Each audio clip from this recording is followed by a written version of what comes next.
Puji syukur kehadirat Allah Subhanahu wa taala karena masih memberikan kita kesehatan dan kesempatan, serta salawat dan salam tak lupa kita kirimkan kepada baginda Nabi Muhammad SAW.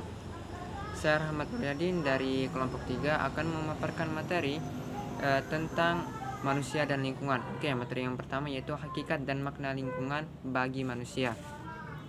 Pada hakikatnya, manusia dan lingkungan sangat berhubungan erat. Manusia tidak mampu memenuhi kebutuhannya apabila tidak ada lingkungan. Lingkungan amat penting bagi kehidupan manusia. Segala yang ada pada lingkungan dapat dimanfaatkan oleh manusia untuk mencukupi kebutuhan hidup manusia. Karena lingkungan memiliki daya dukung, yaitu kemampuan lingkungan untuk mendukung peri kehidupan manusia dan makhluk hidup lainnya.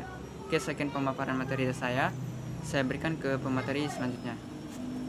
Baiklah, di sini saya akan menjelaskan tentang kualitas penduduk dan lingkungan terhadap kesejahteraan manusia.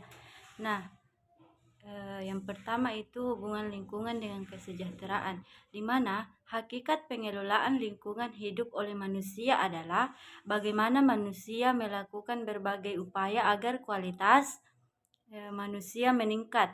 Nah, sementara kualitas lingkungan juga semakin baik. Lingkungan yang berkualitas pada akhirnya akan memberikan manfaat bagi manusia, yaitu meningkatkan kesejahteraan. Sekian dan terima kasih. Kualitas penduduk dan lingkungan terhadap kesejahteraan manusia. Hubungan lingkungan dengan kesejahteraan berdasarkan uraian sebelumnya bahwa ada hubungan yang erat antara lingkungan dengan manusia. Lingkungan memberikan makna atau arti bagi kehidupannya. Lingkungan dapat memberikan sumber kehidupan agar manusia dapat hidup sejahtera. Lingkungan hidup menjadi sumber dan penunjang hidup. Dengan demikian, lingkungan mampu memberikan kesejahteraan manusia dalam hidup manusia. Manusia sebagai makhluk budaya. Manusia adalah salah satu makhluk Tuhan di dunia. Makhluk Tuhan dalam fakta ini ada 4 macam, yaitu alam, tumbuhan, binatang, dan manusia.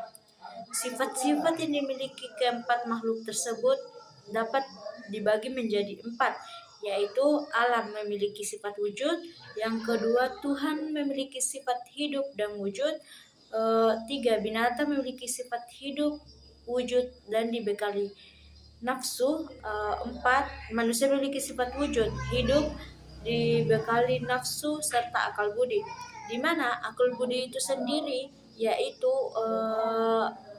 merupakan pemberian sekaligus potensi dalam diri manusia yang tidak dimiliki makhluk lain.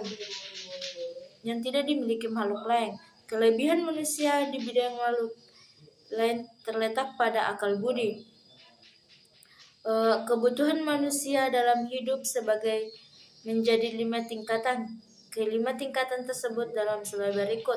Yang pertama, kebutuhan psikologis, di mana kebutuhan psikologis ini kebutuhan yang merupakan kebutuhan dasar dan vita. Kebutuhan ini menyangkut fungsi-fungsi logis dasar dari organisme manusia seperti kebutuhan makanan, pakaian, tempat tinggal, dan sebagainya. 2. Kebutuhan dan rasa aman dan perlindungan. Kebutuhan rasa aman dan perlindungan itu yang dimaksud adalah seperti bebas dari rasa takut, terlindungi dari bahaya dan ancaman penyakit, perang, dan lain-lain. Keempat, ketiga yaitu kebutuhan sosial. Kebutuhan sosial yang dimaksud itu sendiri yaitu kebutuhan akan dicintai, seperti sebagai pribadi, diakui sebagai anggota kelompok, rasa setia kawan, kerjasama, persahabatan, interaksi, dan sebagainya. 4. Kebutuhan akan menghargai. Kebutuhan akan menghargai itu sendiri yang dimaksud yaitu dihargai kemampuan, kedudukan, status, pangkat, dan sebagainya. Kelima, kebutuhan akan aktualisasi diri. Problematika lingkungan sosial budaya yang dihadapi masyarakat. Bagian ketiga, problema dalam kehidupan sosial. Problema sosial merupakan persoalan karena menyangkut tata kelakuan yang abnormal, amoral, berlawanan dengan hukum, dan bersifat merusak. Dengan faktor-faktor penyebabnya, maka problema sosial dapat diklasifikasikan sebagai berikut.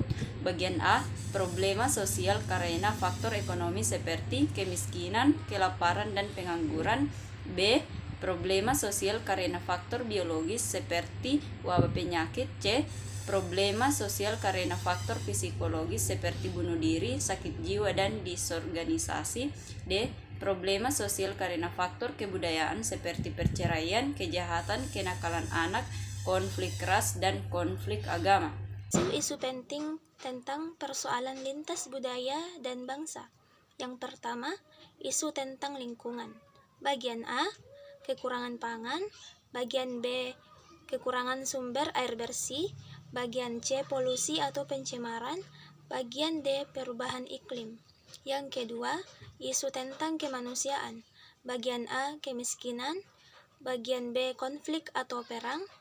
Bagian C, wabah penyakit.